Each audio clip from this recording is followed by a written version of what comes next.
তো কোরআন এবং হাদিসের শিক্ষা সেই শিক্ষা যেটা আল্লাহ তাবারক ওয়া তাআলা জিবরাইল আলাইহিস সালামকে শিখিয়েছেন।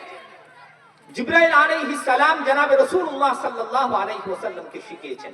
জনাবে রাসূলুল্লাহ সাল্লাল্লাহু আলাইহি ওয়াসাল্লাম সাহাবীদেরকে শিখিয়েছেন। যে শিক্ষার মূল, যে শিক্ষার বেসিক জায়গা, মানুষ যেন, মানুষের মধ্যে যেন মানবতাবোধ আসে, মানুষ যেন সামাজিক হয়। শরীয়তের প্রত্যেকটা হুকুমে দুটো ঘটনা বলি, জিনিস আরো পরিষ্কার হবে, সময় খুব কম। সামনে আব্দুল্লাহ সাহেব আছেন, 10 থেকে 15 মিনিট আমার কাছে সময়। মদিনার বাজারে একজন সাহাবী দোকান খুলে বসে আছেন, ক্রেতা হিসাবে এসেছেন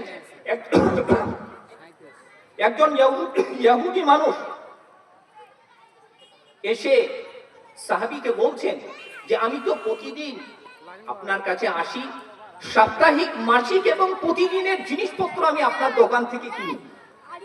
আজকেও আমি আপনার দোকানে এসেছি, অমুক অমুক জিনিস আমাকে লাগবে, অমুক অমুক জিনিস আমাকে দেন। সাহাবী বলছেন যে আমার দোকান থেকে নয়, বরং সামনের দোকান থেকে নেন। তো বাধ্য হয়ে সেই ইহুদি সেই দোকান থেকে না নিয়ে সামনে ইহুদির দোকান থেকে নিলেন। নিয়ে আসার পরে সাহাবীর কাছে আসলেন, এসে বললেন যে আচ্ছা, আমি তো প্রতিদিন, এমনকি প্রতি সপ্তাহে, প্রতি মাসে আমি আপনার কাছে কেনার জন্য আসি, আপনি দেন, আমি কিনে নিয়ে যাই। আজ কি সত্যি কি জিনিসটা আপনার কাছে ছিল না? আর না, আপনি আমাকে দিলেন না। সাহাবী বলছেন কত মানবতাবোধ দেখেন, কত তারা সামাজিক ছিলেন। কোরআন এবং হাদিস কত সামাজিক। সাহাবী বলেছেন, হে ভাই, আমার কাছে সে জিনিস ছিল, কিন্তু আমি দেখেছি সারাদিন আমার কাছে যে কেনা বেচা হচ্ছে সেটা আমার পরিবারস্থ মানুষের জন্য যথেষ্ট হচ্ছে। আমি সামনের দোকানকে দেখেছি, যেটা আপনার স্বজাতি, আপনিও ইহুদি সম্প্রদায়ের মানুষ এবং তিনিও ইহুদি সম্প্রদায়ের মানুষ। আমি দেখেছি তাকে যে সারাদিন তার দোকানে কোনো রকম কেনা বেচা হয়নি। আমারও যেমন পরিবারস্থ মানুষ আছে, বাল বাচ্চা আছে, তারও তো আছে।